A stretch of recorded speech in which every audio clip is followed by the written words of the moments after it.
झीलों की नगरी उदयपुर से गोविंद लाल ओड का रात्रि का प्यार भरा नमस्कार। आप देख रहे हैं झीलों की नगरी का खूबसूरत फतेह सागर झील। तो दोस्तों, शहर में नगर निगम के चुनाव हो रहे हैं और आपके भाई गोविंद लाल ओड ने भी इस चुनाव में अपना दावेदारी ठोक दी है।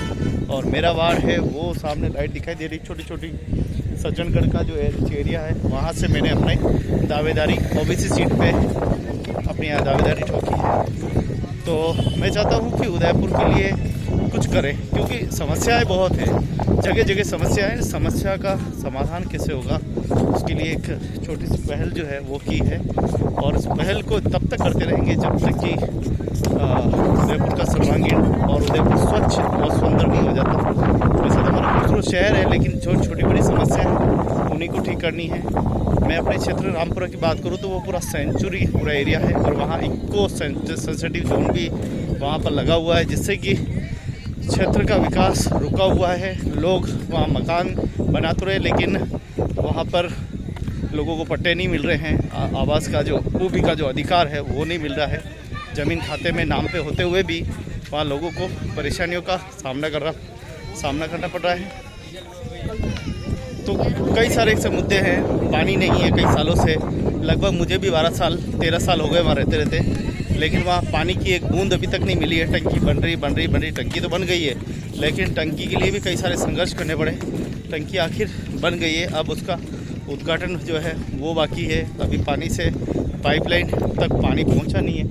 तो उधर उसका जो पूरा एरिया है रामपुरा का, वो पानी के लिए समस्या से जूझ रहा है लंबे समय से। वहाँ ना रोड सही है, न वहाँ रोड लाइट का कोई, तो काफ़ी सारी समस्या है, इश्यूज है और मूलभूत सुविधाओं के वहाँ अभाव है। तो कैसे हम वहाँ के क्षेत्रीय मुद्दों का समाधान कर पाए, इसके लिए मैंने 11 नंबर से अपनी दावेदारी प्रस्तुत ठोक दी है। और भारतीय जनता पार्टी से सभी से निवेदन करूंगा कि मुझे लंबे समय से मैं इंतज़ार कर रहा था कि मुझे मौका मिलेगा, और आशा करता हूं कि मुझे भारतीय जनता पार्टी के द्वारा टिकट मिलेगा और मैं उस टिकट पर चुनाव लड़कर वार्डवासियों की सेवा करने का अवसर मिलेगा। साथियों, में 2014 में भी लगभग मेरा टिकट फाइनल था, लेकिन पारिवारिक कारण मुझे वो टिकट अपने परिवार को समर्पित करना पड़ा। बाकी पंजाब के महामहिम गुलाब चंद खट्टर उस समय मेरा फाइनल कर दिया था। तो कुल मिलाकर जो गया समय वो तो खैर वापस लौट के नहीं आता, लेकिन फिर एक बार 5 साल चले गए तो शायद मैं और भी बहुत पीछे जा सकता हूँ। तो अभी समय रहते अगर टिकट मिलता है तो मैं पार्टी का धन्यवाद दूंगा।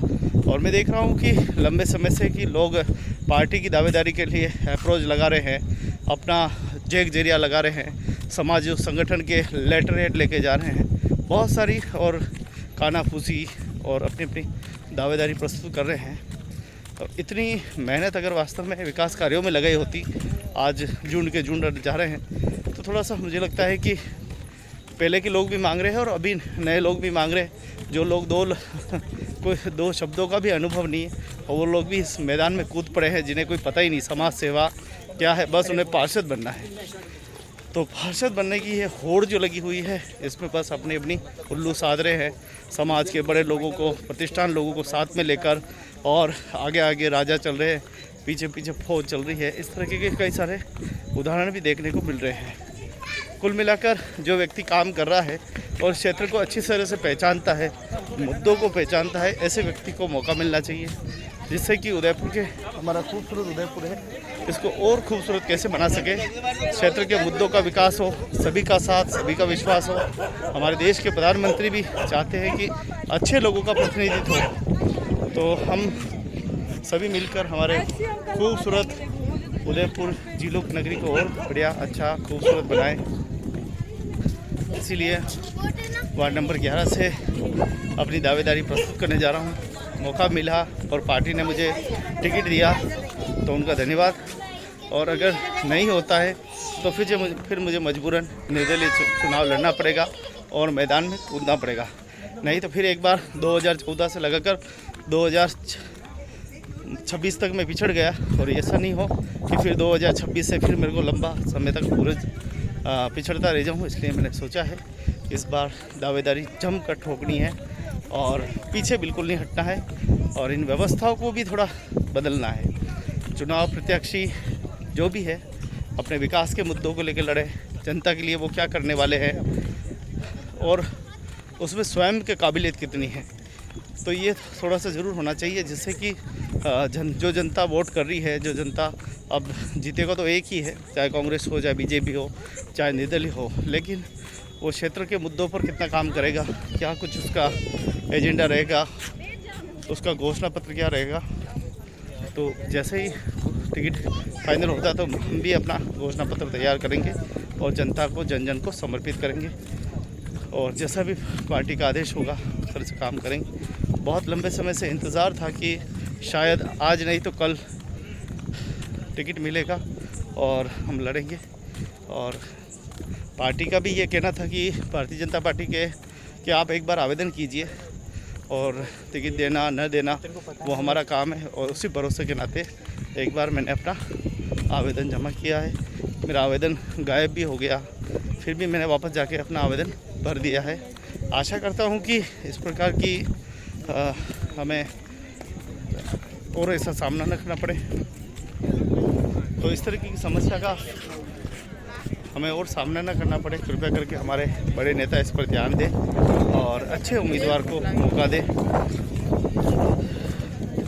यही मैं आशा करता हूँ। हम अपने खूबसूरत शहर को, क्योंकि वार्ड सेवक एक जनता का प्रतिनिधि होता है और ग्राउंड स्तर पर उसको काम करना होता है, तो इस काम को मैं बहुत लंबे समय से कर भी रहा हूँ और कई सारे जनहित के कार्य किए हैं, जैसे मुझे भी याद नहीं मैं कितना नेकी कर और दरिया में डाल। तो हम आगे बढ़ते ही जाएंगे और हम अपने खूबसूरत शहर के लिए क्या कर सकते हैं उसके लिए और भी अच्छे कार्य करते रहेंगे। तो अब मेरी तरफ से तो मैंने अपना कोई कसर नहीं रखा है, दावेदारी भी ठोक दी है और अब इंतज़ार है कि कब पार्टी टिकट देती है, कब विश्वास करती है, अच्छी खबर आती है। और कोशिश करूंगा कि मैं अपने क्षेत्र के विकास के लिए और उदयपुर के सर्वांगीण विकास के लिए, जन जन के लिए, किसी को कोई भेदभाव नहीं, सभी का काम करेंगे, सभी को हिल मिल कर एक साथ लेकर चलेंगे और हम अपने शहर के लिए खूबसूरत कैसे बना सकते हैं, स्वच्छ कैसे बना सकते हैं, सुंदर कैसे बना सकते हैं, उसके लिए बिल्कुल निस्वार्थ भावना से काम करने की पूरी कोशिश करूंगा। और हम सब साथ में मिलकर करेंगे, हमारे जनता और सब मिलकर एक विचारधारा, एक सोच हमें पैदा करनी है। और आदरणीय प्रधानमंत्री जी जिस प्रकार से उन्होंने एक स्वच्छता का जो मिशन चलाया है, इसी मिशन को हमें आगे बढ़ाना है। और उदयपुर के हमारे ब्रांड एम्बेसडर के गुप्ता जी के सानिध्य में और उनके आशीर्वाद से ही ये और बेहतर हम काम कर पाएंगे। आप सभी का साथ, आप सभी का विश्वास और मेरे वार्ड नंबर 11 के सभी के आशीर्वाद से ये सपना जरूर पूरा होगा। आप सभी एक बार सेवा का मौका दिए, मैं अपनी सेवा पे खरा उतरूँगा और मेरे साथ जो पूरी टीम है वो भी अच्छी सलाहकार टीम है, कुछ प्रशासनिक अधिकारियों में भी है और कानूनी ख्याता भी है। तो मैं कोशिश करूंगा कि हमारे क्षेत्र के मुद्दों को लेकर हम पैरवी कैसे कर सकें और इको सेंसिटिव जोन को हटाने के लिए हाड़ तोड़, भले इस जयपुर में जानना पड़े, पड़ाव डालना पड़े, चाहे वहाँ धरने लगाने पड़े, चाहे हमें भूख हड़ताल करनी पड़े, लेकिन अपने क्षेत्र के मुद्दों पर जमकर काम करेंगे और इस समस्या का समाधान हम करके रहेंगे। तो आप सभी का साथ, आप सभी का विश्वास बना रहे और इस पुनीत कार्य में आप मेरा सहयोग जरूर करें। आप सभी का भाई गोविंद लाल और उदयपुर राजस्थान स्वतंत्र पत्रकार, नमस्कार, जय हिंद, जय भारत। तो रोज़ फतेहसागर झील पे आता हूँ और एक चिंतन का विषय लेकर आपके समक्ष पेश होता हूँ। आज भी मैंने अपनी बात को आपके समक्ष रखा है। आशा है कि आप विचार करेंगे और अपना अमूल्य विचार प्रेषित करेंगे।